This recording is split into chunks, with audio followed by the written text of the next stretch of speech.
अल्हम्दुलिल्लाह कफ़ा व सलामुन अला इबादिही अल्लज़ीना इस्तफ़ा अम्मा बअद फ़अऊज़ु बिल्लाहि मिनश शैतानिर रजीम बिस्मिल्लाहिर रहमानिर रहीम या अय्युहल्लज़ीना आमनू कुतिबा अलैकुमुस सियाम कमा कुतिबा अलल्लज़ीना मिन क़ब्लिकुम लअल्लकुम तत्तक़ून वक़ाल नबी सल्लल्लाहु अलैहि वसल्लम अस्सौम जुन्ना सदक़ल्लाहुल अज़ीम। अल्लाहुम्मा सल्लि अला सय्यिदिना मुहम्मद व अला आलि सय्यिदिना मुहम्मदिन व बारिक व सल्लिम। अल्लाहुम्मा सल्लि अला सय्यिदिना मुहम्मद व अला आलि सय्यिदिना मुहम्मदिन व बारिक व सल्लिम। अल्लाहुम्मा सल्लि अला सय्यिदिना मुहम्मद व अला आलि सय्यिदिना मुहम्मदिन व बारिक व सल्लिम। इस्लाम के 5 बड़े बड़े अरकान और 5 बड़े बड़े अहकाम हैं। कलमे तय्यबा का इकरार, नमाज, ज़कात, रोज़ा और हज। तो चौथे नंबर पर रमज़ान के रोज़े का मसला है। अल्लाह तबारक व तआला ने ये फ़रीज़ा भी इस उम्मत पर फ़र्ज़ किया और ये कोई नया मसला नहीं है। कुरान करीम की आयत जो अभी तिलावत की गई, अल्लाह तबारक व तआला का इरशाद है, या अय्युहल्लज़ीना आमनू कुतिबा अलैकुमुस सियाम, ए ईमान वालो तुम पर रोज़े फ़र्ज़ किए गए, तुम पर रोज़े फ़र्ज़ किए गए, कमा कुतिबा अलल्लज़ीना मिन क़ब्लिकुम, जैसा कि तुमसे पहले लोगों पर रोज़े फ़र्ज़ किए गए थे। तो तुम पर रोज़े का फ़र्ज़ किया जाना ये पहली मर्तबा या नया या अनोखा मसला नहीं है, बल्कि ये बताया कि तुमसे पहली उम्मतों पर भी रोज़े को फ़र्ज़ किया गया था। ये बात लाकर एक तो ये बता दिया कि इसकी अहमियत है कि ये हर ज़माने में ये इबादत फ़र्ज़ रही है। हर नबी की उम्मत पर इसको पिछली उम्मतों पर भी फ़र्ज़ किया गया, तो ये फ़रीज़ा बहुत अहम है, इसलिए तुम पर भी फ़र्ज़ किया जा रहा है, हमने छोड़ा नहीं।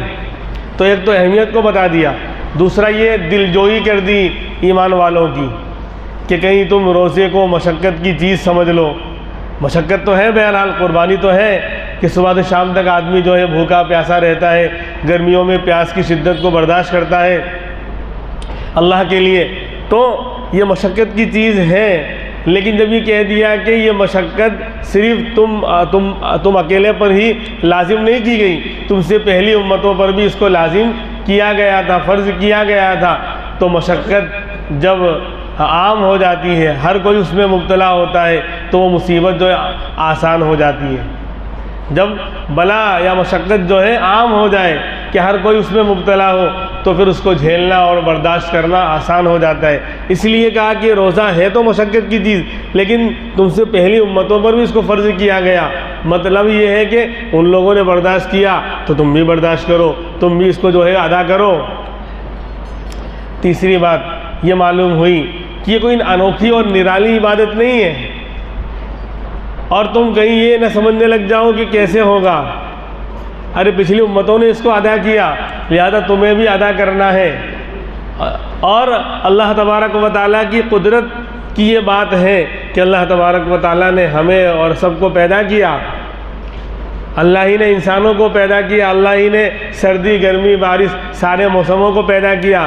तो अल्लाह ही ने जब रोज़े का हुक्म दिया तो अल्लाह को मालूम है कि मैं जो फ़र्ज़ बंदों पर लाजिम कर रहा हूँ, बंदे उसको अदा कर सकेंगे, उनकी तबीयतें, उनके जिस्म इसको बर्दाश्त कर पाएंगे, क्योंकि अल्लाह को मालूम है कि सर्दी भी आएगी, गर्मी का मौसम भी आएगा, बारिश का मौसम भी आएगा, कभी दिन बड़ा भी होगा, लिहाजा 15.5 घंटे का दिन 16 घंटे का भी दिन होगा।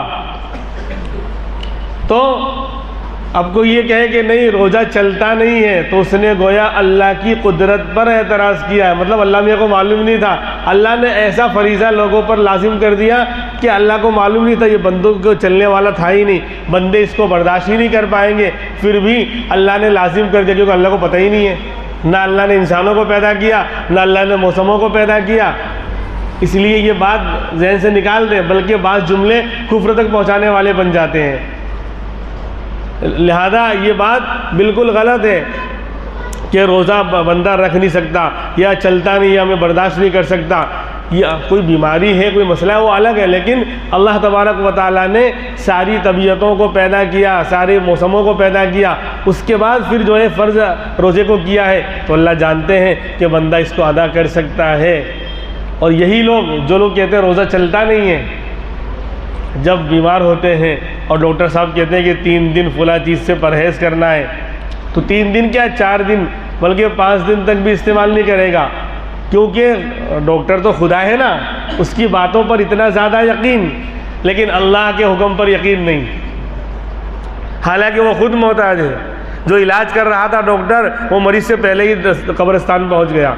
हज़ारों मिसालें हैं। जो कह रहा था कि तुमने अगर परहेज़ नहीं किया और यूँ नहीं किया तो तुम कब्रिस्तान पहुंच जाओगे, मालूम पड़ा शाम को वही कब्रिस्तान चला गया, वही डॉक्टर। तो यानी एक मोहताज कमज़ोर इंसान की बातों पर इतना पुख्ता यकीन और अल्लाह के अहकाम पर यकीन नहीं है।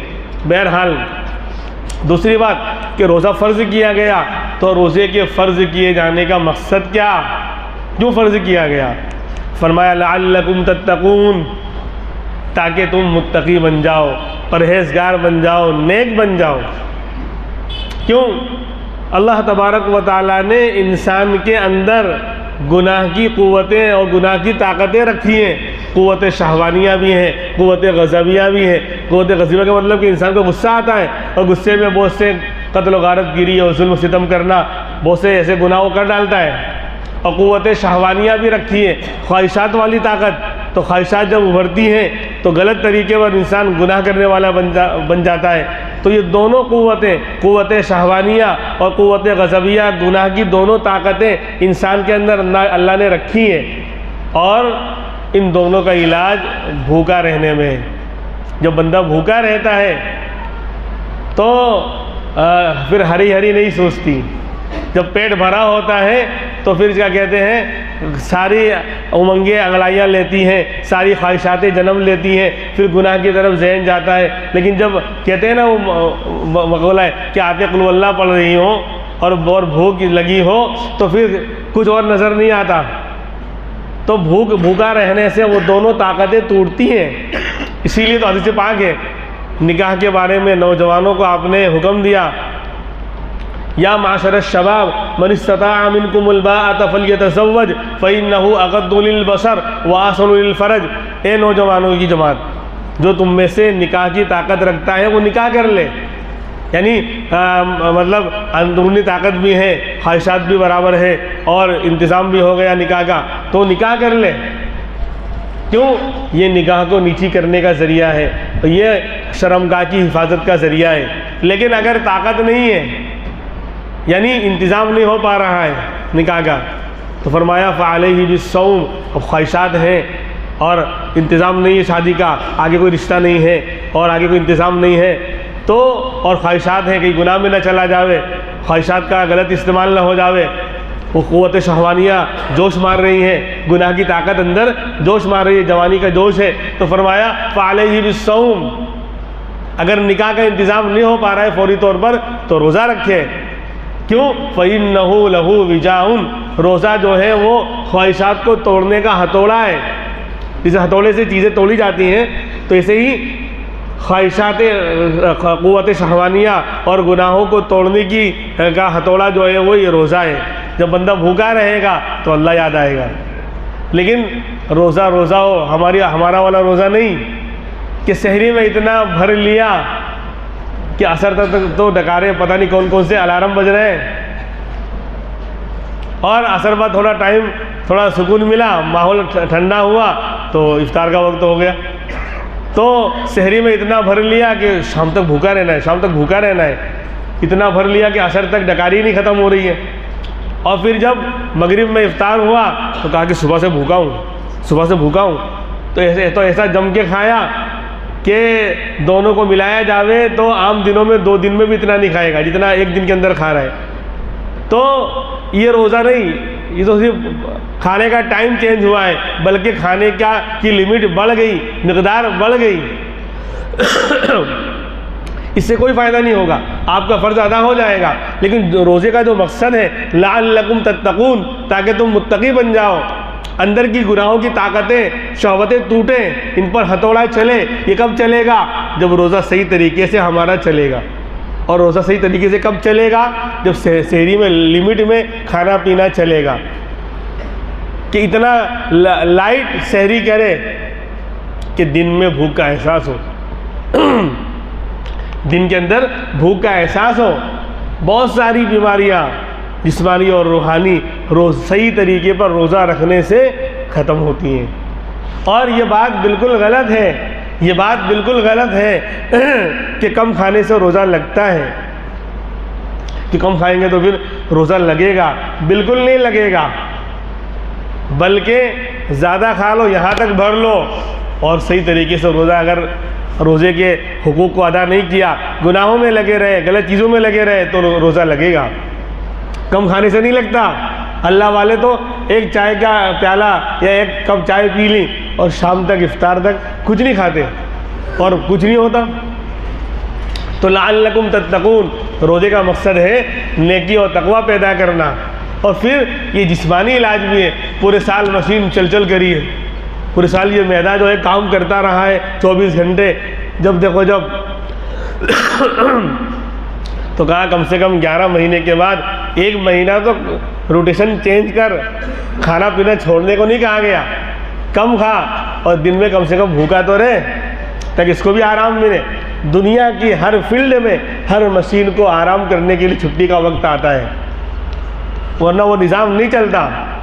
तो मुसलमानों के लिए तो रोज़े से बेस्ट कोई चीज़ जिस्मानी हिफाजत के लिए और जिस्मानी बीमारियों से बचने के लिए, इससे बेस्ट कोई चीज़ है ही नहीं।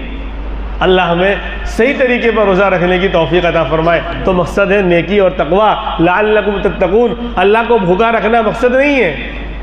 बहुत से लोग जाहिल और जो है बद्दीन लोग उल्टी सीधी बकवास करते हैं, कहते हैं रोज़ा वो रखे जिसके पास खाने पीने को ना हो। अल्लाह मियाँ को भूखा रखने से हमें क्या मिलेगा? हमें कुछ भी नहीं मिलेगा। तू भूखा पूरे दिन यहाँ तक भरता रहे तो भी अल्लाह कुछ नहीं जाने वाला, और तू बिल्कुल मत खा, मर जा तो भी अल्लाह कुछ नहीं जाने वाला।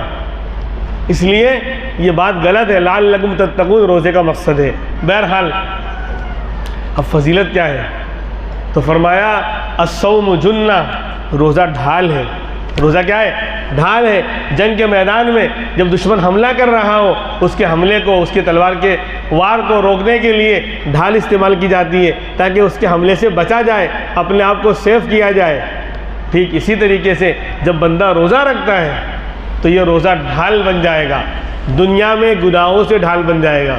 देखो फितरी बात है, फितरी बात है। अगर आपने रोज़ा रखा है और कोई आपसे आकर लड़ने लगे, उल्टा सीधा बोलने लगे, तो आप कहेंगे देख मेरी ज़ुबान भी बड़ी ख़तरनाक है हो, लेकिन शुक्र कर बेटा तुमने, मैंने रोज़ा रखा है, मैं कुछ बोलूँगा नहीं, अभी मैं कुछ करूँगा नहीं, मैंने रोज़ा रखा है। तो देखो रोज़ा जो है बहुत सी गलत बातों और गलत कामों के करने से ढाल बन गया, रोकने वाला बन गया। जिस तरह ढाल हमले को रोक देती है, तो रोज़ा रखना ये इंसान को गुनाहों से रोक देता है। बहुत से गुनाह बंदे छोड़ देते हैं रमज़ान में। बोले अब तो बोले टीवी को क्या कहते हैं, टीबी की बीमारी हो गई, अब उसके ऊपर पर्दा डाल दो, मोहतरमा पर्दे में रहेंगी।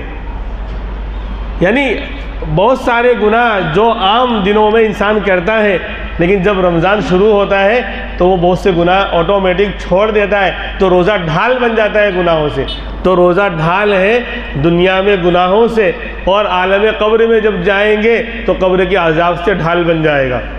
जिसने रोज़े की पाबंदी की होगी, तो अगर खुदा न खास्ता दूसरे गुनाहों की बिना पर अगर अल्लाह ने कब्र में अज़ाब का फ़ैसला कर लिया, अज़ाब खड़ा होगा, तो रोज़ा ढाल बन के खड़ा हो जाएगा, खबरदार इधर आना नहीं, ये मेरी हिफाजत करने वाला था, रोज़ा रखने वाला था ये आदमी। तो कब्र के अंदर अज़ाब कब्र से रोज़ा ढाल बन जाएगा, और कल क़यामत में जहन्नम की आग से ढाल बन जाएगा, कि जहन्नम में अगर जाने वाला भी बना तो रोज़ा खड़ा हो जाएगा और ढाल बन के रोक लेगा इसको। जहन्नम में जाने और गिरने नहीं देगा। तो अस्सौम जुन्ना, रोज़ा ढाल है दुनिया में गुनाहों से और कब्र में अज़ाब कब्र से और आखिरत में जहन्नम की आग से। ये बहुत बड़ी फजीलत। फिर फरमाया एक और हदीस के अंदर, हदीस कुदसी है, यानी अल्लाह तबारक व तआला फरमाते हैं अस्सौमु ली व अना अजज़ी भी, रोज़ा मेरे लिए है, रोज़ा मेरे लिए है और मैं उसका बदला दूंगा। अब इस पर सवाल है कि भाई रोज़ा मेरे लिए अल्लाह फरमा रहे, हालांकि हर इबादत अल्लाह के लिए, सिर्फ रोज़ा क्या, नमाज अल्लाह के लिए है, ज़कात अल्लाह के लिए है, हज अल्लाह के लिए है, ज़िक्र तिलावत अल्लाह के लिए है, बंदा सदका खैरात कर रहा है, किसी की मदद कर रहा है, क्यों कर रहा है, अल्लाह के लिए कर रहा है कि मेरा अल्लाह राज़ी हो जाए, मुझे अजर सवाब मिले, दुनिया में भी मुझे राहत मिले और मरने के बाद अजर सवाब का मैं मुस्तहिक बनूँ। तो हर इबादत हर अमल अल्लाह के लिए है। तो फिर यहाँ पर ऐसा क्यों कहा जा रहा है स्पेशल रोज़े के बारे में कि रोज़ा मेरे लिए है? भाई हर इबादत अल्लाह के लिए। असल में बताना ये है कि रोज़े में जो इखलास है, रोज़े में जो इखलास है और छुपा हुआ मामला है, सस्पेंड वाला मामला है कि बंदे ने खालिस अल्लाह के लिए रोज़ा रखा है, तो इखलास जो रोज़े में पाया जाता है और इबादतों में नहीं पाया जाता। कैसे? बंदा नमाज़ पढ़ रहा है, अल्लाह के लिए पढ़ता है, लेकिन नमाज में दिखलावा आ सकता है क्योंकि वो नज़र आएगी, कोई रुकू करेगा, क़याम करेगा, सजदा करेगा, खड़े होकर बंदा नमाज़ पढ़ रहा है तो नज़र आ रहा है, नहीं आ रहा है। तो हो सकता है कि उस नमाज़ पढ़ने वाले की नीयत में खोट मिलावट आ जाए, किसी को दिखाने के लिए। जन्नत नगर वाला कोई सामने आ गया जिससे जहाँ रिश्ता हो रहा था, वहाँ के कोई आ गए तो अब 2 रकात 10 मिनट में पढ़ रहा है, ताकि जाकर वो मैसेज दे कि तुम्हारा क्या कहते हैं जमाई तो नमाज में जमाई भी नहीं खाता और 10 मिनट में 2 रकात पढ़ता है, इतनी शानदार नमाज पढ़ता है। तो नमाज में दिखलावा है, वो नज़र आ रही है, तो उसमें इखलास है या नहीं है, दोनों बातें हो सकती हैं। अल्लाह के लिए पढ़ी हो ये भी हो सकता है और ये भी हो सकता है कि किसी को दिखलाने के लिए पढ़ी हो क्योंकि नज़र आ रही है। ऐसे ही ज़कात दे रहा है, पैसे निकाल कर गरीब को दे रहा है या मदरसे में दे रहा है, ये भी नज़र आ रहा है। तो हो सकता है कि अल्लाह के लिए खाली इखलास के साथ अल्लाह के लिए माल दे रहा हो, और ये भी हो सकता है किसी को दिखाने के लिए कि देखो आपन इतना खर्च करता है। फ़कीर को बोल दिया कि तुझे मैं 1000 रुपये दूंगा, उसके सामने फिर 500 बाद में ले लूँगा छीन कर, ताकि लगे कि मैं 1000 और मैंने निकाल के दिया। तो ये दिखलावा भी आ सकता है ज़कात के अंदर। ऐसे हज को जा रहा है, हज को जा रहा है तो वहाँ पर भी वो नज़र आ रहा है कि हाजी साहब निकलेंगे और फिर बाकायदा कार्ड छपेगा, इनवाइटेशन और दावतनामा कार्ड बाकायदा छपेगा कि मिलन हज मिलन समारोह रखा गया है, तशरीफ़ लाएं। क्यों? हमारे इखलास की धज्जियाँ उड़ाएं। उस दिन क्या दावतें होंगी और बाकायदा हाजी साहब यूँ बैठेंगे, फिर एक फूल, दूसरा, तीसरा, चौथा हार, फिर यूँ यहीं से हार गए। क्या तमाशा बना रखा है। फिर पूरी बारात निकलेगी हाजी साहब की, 20वां निकाह हो रहा है हाजी साहब का, यानी 1 गाड़ी 2 गाड़ी 50 गाड़ियाँ साथ में जा रही हैं। ऐसा लग रहा है कि पीएम का भी बड़ा पीएम आ गया है, हटो बटो हटो रास्ता दो, हाजी साहब जा रहे हैं। पहले ही तूने इखलास की धज्जियाँ उड़ा दी, खाक जाकर वहाँ इखलास तेरे अंदर आएगा। सबसे ख़तरनाक इबादत हज है, इसमें बचना है हर जगह पर। इखलास सत्यानाश। इसीलिए देखो मैं बताऊँ आपको, जहाँ पर हज का बयान आया है, हर इबादत अल्लाह के लिए होती है, लेकिन हज को बयान करने जब अल्लाह आए तो पहले लफ्ज़ ही इस्तेमाल किया, वलिल्लाहि अलन्नासि हिज्जुल बैत। स्टार्ट यहाँ से किया कि देखो अल्लाह के लिए लोगों पर हज करना है, अल्लाह के लिए करना है। यानी अल्लाह को मालूम था इसमें दिखलावा बहुत आएगा, इसमें रिया और नमूद और शोहरत बहुत आएगी, तो इस हज को बयान करने के लिए लिल्लाह से शुरू किया कि अल्लाह के लिए करना। प्लीज़ ए हाजी, तू 10 लाख रुपए खर्च कर रहा है मियाँ बीवी के, 5 लाख रुपए खर्च करके जा रहा है, लिल्लाही अल्लाह के लिए करना, दिखलावा ना हो। खुद उसको मिलने जाना चाहिए। हाँ कोई आ गया मुलाकात करने, ठीक है, बाकायदा फंक्शन समारोह और कार्ड छप रहे हैं और डेगे बन रही है दुनिया भर की, दिखलावा ये नहीं, गलत बात है। खैर, तो हज के अंदर भी नज़र आ रहा है, सदका कर रहा है वो भी नज़र आ रहा है, वहाँ तो जो इबादतें नज़र आती हैं उसमें दिखलावा आ सकता है, लेकिन रोज़ा नज़र आता है, रोज़ा नज़र आता है। कोई माई का लाल खड़े होकर बोले सही कि नज़र आ रहा है, मैं चेहरा देख के पहचान जाता हूँ ये भाई रोजे से, ये रोजे से नहीं है। घर में घर के अफराद को पता नहीं हो सकता, साथ में लड़के ने भी और भाई ने भी सहरी खाई और बेटे ने भी सहरी खाई साथ में, लेकिन अब्बा को नहीं मालूम, अब्बा भी नहीं जान सकते कि बाद में रोज़े से रखा है कि नहीं रखा है। और ऐसे ही बेटे को नहीं मालूम कि अब्बा ने रोज़ा रखा है कि नहीं रखा है। क्यों? सस्पेंड वाला मामला है, छुपा हुआ मामला है, किसी के चेहरे पे लिखा हुआ नहीं होता। तो रोज़ा ऐसी इबादत है, इसमें इखलास ही इखलास है, अल्लाह ही के लिए पाया जाता है। भाई घर में इंसान अकेले है, मिसाल दूँ मैं आपको, घर में अकेले सुबह सहरी की, रोज़ा रखा, शानदार फ्रिज के अंदर सारी आइटम रखी हुई है, खाने की भी और शरबत और ये और वो दुनिया भर की दूध कोल्ड ड्रिंक्स और कोल्ड ड्रिंक्स सब रखे हुए हैं, और कोई नहीं है घर में, कोई नहीं है घर में, कोई देख नहीं रहा। लेकिन जब अल्लाह के लिए रोज़ा रखा है तो बताओ पिएगा इंसान? नहीं पीता, अकेले ये तन्हा है, सारी आइटम मौजूद है, कोई चीज़ रोकने वाली नहीं, न देखने वाली है, लेकिन जब रोज़ा अल्लाह के लिए रखा है तो हाथ नहीं लगाएगा। न खाने की चीज़ को हाथ लगाएगा, न पीने की चीज़ को हाथ लगाएगा। इससे आगे बढ़कर कहूँ, मस्जिद में आया नमाज़ पढ़ने के लिए, रोज़ा रखा हुआ है, मस्जिद में आया, वज़ू कर रहा है और वज़ू करने के लिए, कुल्ली करने के लिए पानी मुंह में लिया। अब इसने पानी मुंह में लेकर वापस उगल दिया या निकल गया, कोई जान सकता है? अरे कोई जान सकता है कि ये निकला या उगला? कोई नहीं जान सकता। लेकिन जब इस बंदे ने अल्लाह के लिए रोज़ा रखा है तो निकलेगा नहीं, उगलेगा, निकलेगा नहीं, एक कतरा पानी भी हलक से नीचे जाने नहीं देगा। तो बताओ कैसी इखलास वाली इबादत है, कैसी इखलास वाली इबादत है कि कोई जान ही नहीं सकता, कोई नहीं जान सकता। बंदा जानता है, उसका अल्लाह जानता है कि ये रोज़ा रखा है कि नहीं रखा है। ऐसी सस्पेंड वाली, मख्फी और इखलास वाली इबादत है। इसलिए अल्लाह ने बड़े वट के साथ कहा, अस्सौमुली, तो रोज़ा मेरे लिए है, खालिस मेरे लिए है। इसके अंदर इखलास इतना आला पैमाने पर पाया जा रहा है। तो कहा रोज़ा मेरे लिए है। जब मेरे लिए तो अल्लाह मियाँ क्या करेंगे, आप इस पर क्या देंगे? तो पहला लफ्ज़ आया व अना अजज़ी भी, और मैं ही उसका बदला दूंगा। जब रोज़ा मेरे लिए है तो उसका बदला भी मैं ही दूंगा। क्या देंगे बयान ही नहीं किया, क्या देंगे वो बयान ही नहीं किया। देखो इस मामले में भी रोज़ा अलग हो जा रहा है सारी इबादतों से। नमाज पर क्या मिलेगा? मुतय्यन है, तिलावत करेंगे, हर्फ पर नेकी कितनी मिलेगी? तय है। जिक्र पर कितना क्या मिलेगा? तय है। तिलावत की इबादत तय है। नमाज की क्या सवाब? तय है। ज़कात पर क्या मिलेगा? तय है। हज पर क्या मिलेगा? अल्लाह ने तय कर दिया और फरिश्तों के हवाले कर दिया कि तुम्हारे दे देने का हो, तुम दे देना, तुम लिख लेना। किसने नमाज पढ़ी, कितना इखलास था, कितना क्या था, उसके मुताबिक तुम दे देना इसको सवाब। ज़कात पर वो भी सवाब तय है, फरिश्ते लिख लेंगे। हज करने पर सवाब तय है, वो फरिश्ते दे देंगे। लेकिन कहा कि जब रोज़ा मेरे लिए खालिस था तो फरिश्तों ना तुम नहीं, अना अजज़ी भी, मैं दूंगा, मैं खुद उसका बदला दूंगा। अल्लाह में कितना देंगे, कितना देंगे? कहा कि वो मैं बयान नहीं करूँगा कितना दूंगा, समझे? और अल्लाह में तो छोटे मोटे आदमी है ना, नऊज़ बिल्ला।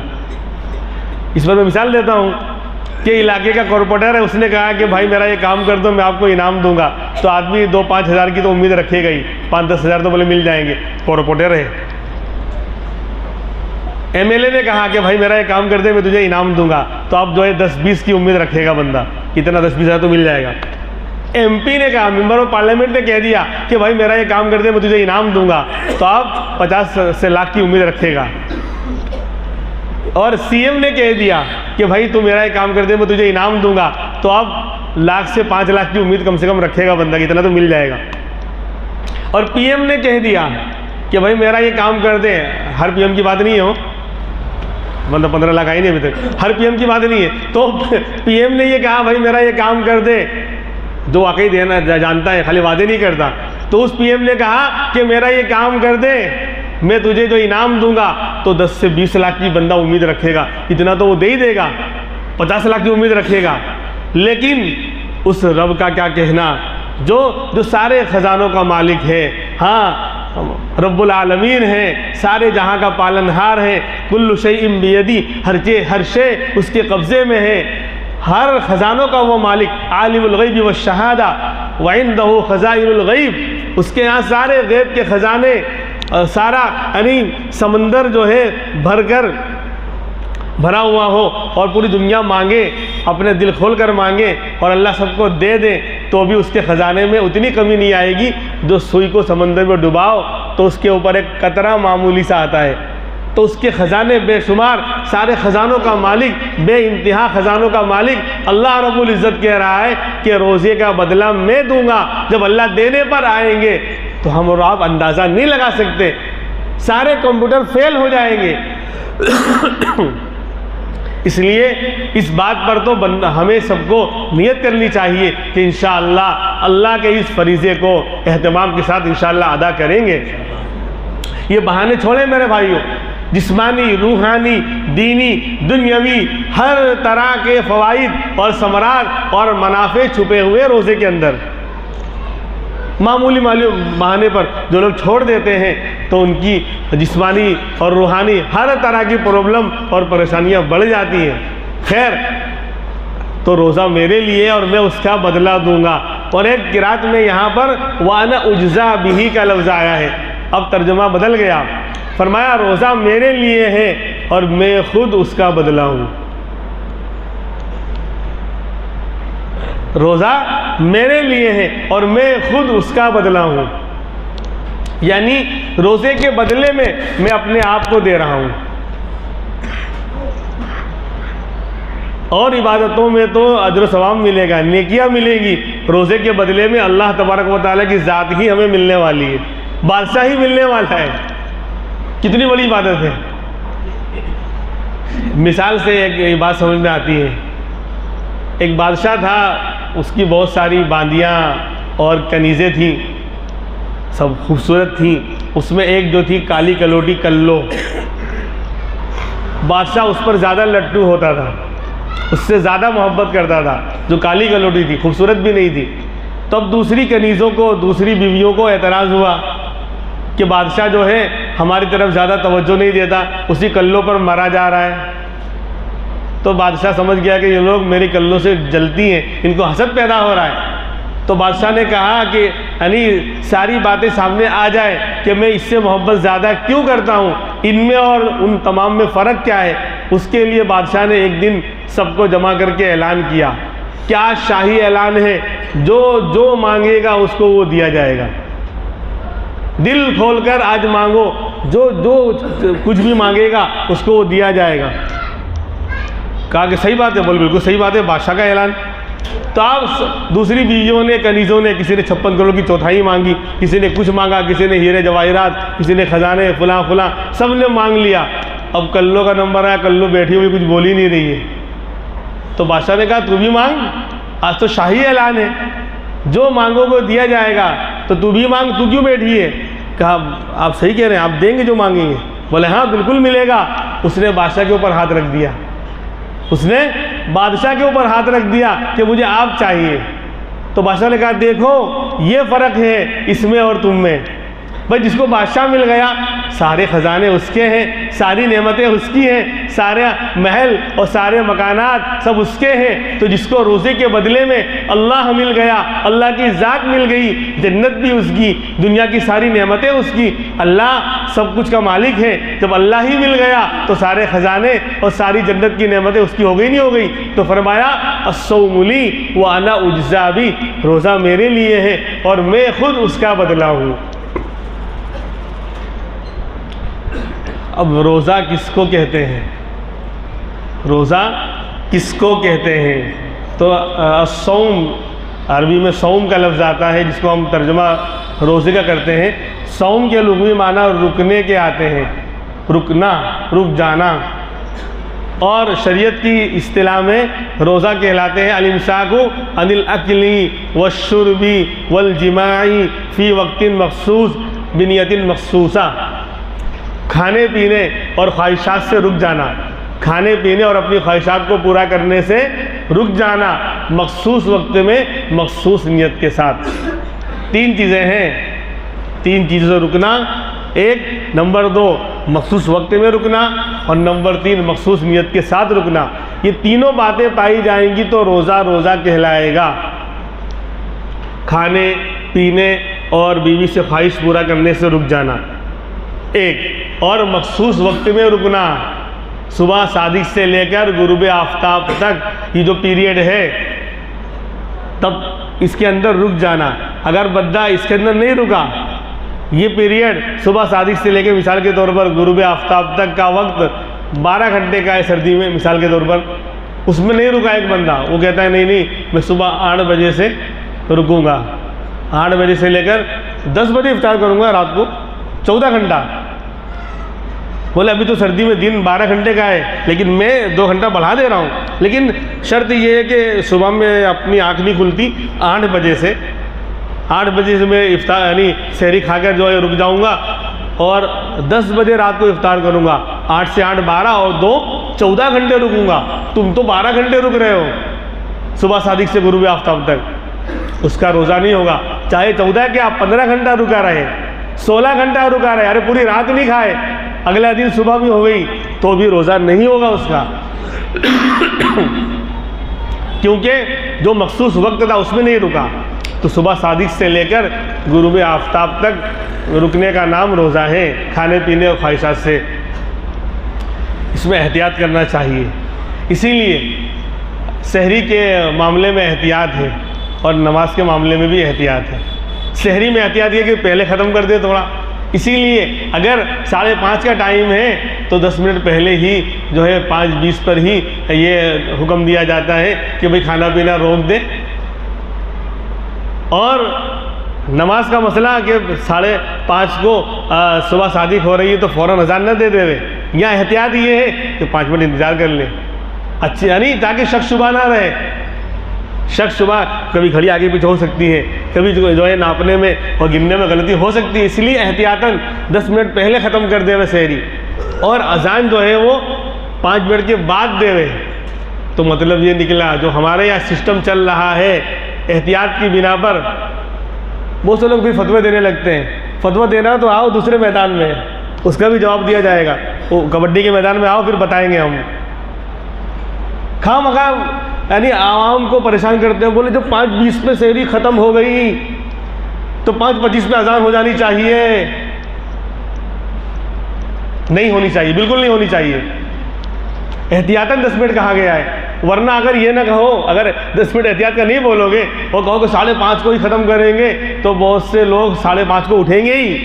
दुनिया के अंदर बहुत सारे अजीब अजीब नमूने और सैंपल हैं, आप नहीं जानते। सो सबका इहाता करना और सबको लेके चलना, उस तरीका उसका यही है कि 10 मिनट पहले ख़त्म कर दें।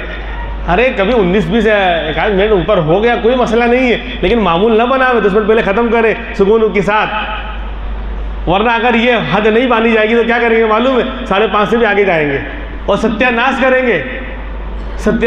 जानबूझकर जो है 5:30 के बाद तक सहरी करते रहेंगे और रोज़ा क़यामत की शाम तक नहीं होगा। भूल में नहीं होगा तो जानबूझ के कर रहे हैं, भूल में नहीं होगा।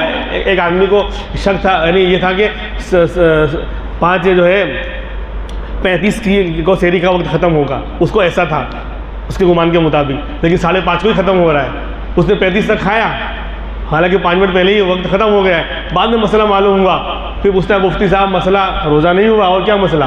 बोले मेरे को ऐसा लगा। क्यों लगा भाई? कौन सी दुनिया में रह रहा है तो क्यों मालूम नहीं किया? जो तेरे को लगे वो दीन है। मेरे को ऐसा लगा कि 5:30 बजे तक सहरी का टाइम था। क्यों लगा? हाँ, दुनिया में तो हर चीज़ सही लग रही है, दीन के मामले में गलत क्यों लगा?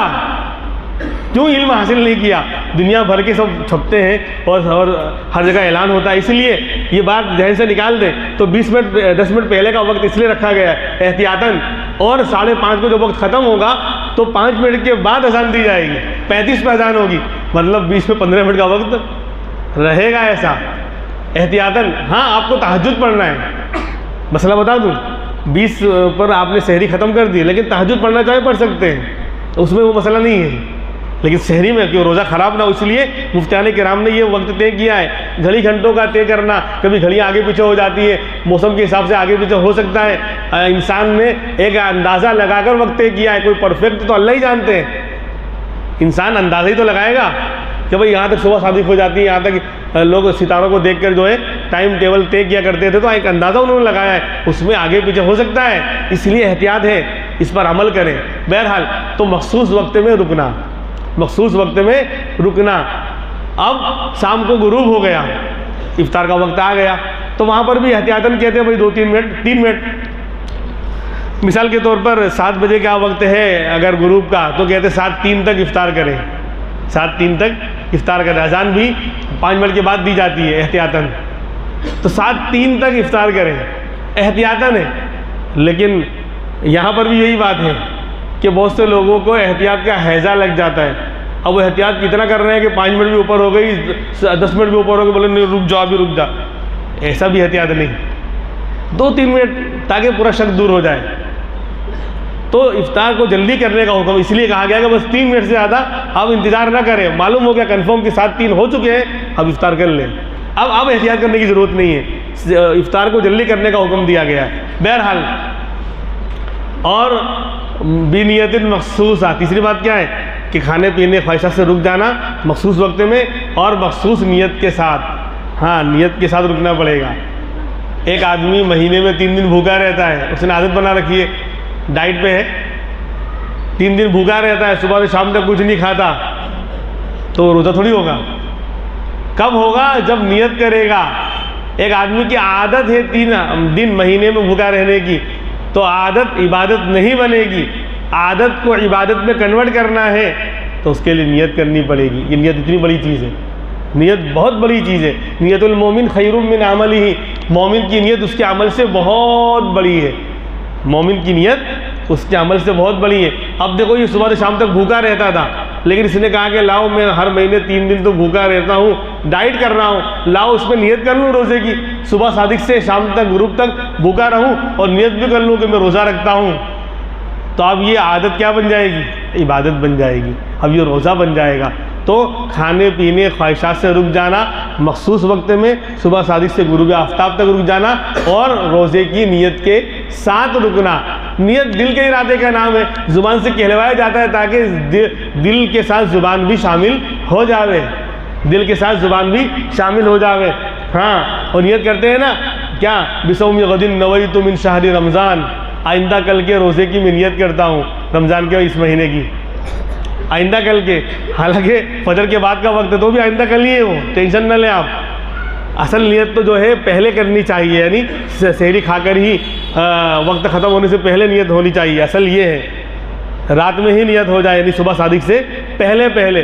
लेकिन अगर सुबह सादिक हो गई तो भी कोई हर्ज नहीं है, बाद में भी आप नियत कर सकते हैं। और नियत जो है निस्फ़ नहार, आधे दिन से पहले पहले कर सकते हैं, आधे दिन से पहले पहले नियत कर सकते हैं। कोई सो गया था, सहरी खा के नियत नहीं कर पाया, अब आँख खोली 10 बजे 11 बजे, लेकिन अभी आधा दिन नहीं हुआ है, अब नियत कर ले, कोई मसला नहीं है। लेकिन अगर आधा दिन हो गया और ज़वाल का वक्त आ गया, आधे दिन से ज़्यादा का वक्त गुजर गया, अब नियत करेगा, अब रोज़ा नहीं होगा, क्योंकि आधे से ज़्यादा दिन बग़ैर नियत के गुजर गया। और अगर आधे दिन से पहले नियत कर लेता है, चाहे 4-5 घंटे बगैर नियत के गुजरे हैं, लेकिन अक्सर वक्त अब नियत के साथ गुजरेगा और अक्सर ही को असल माना जाएगा। बात समझ रहे हैं? इसलिए ये मसले हैं। अल्लाह तबारक व तआला हमें सही तरीके पर रोज़े रखने की तौफ़ीक़ अता फ़रमाए और रमज़ान के औक़ात को सही तरीके पर वसूल करने की अल्लाह हमें तौफ़ीक़ अता फ़रमाए। कुरान के साथ गहरा ताल्लुक़ है, कुरान की तिलावत खूब की जावे और अल्लाह का ज़िक्र किया जावे।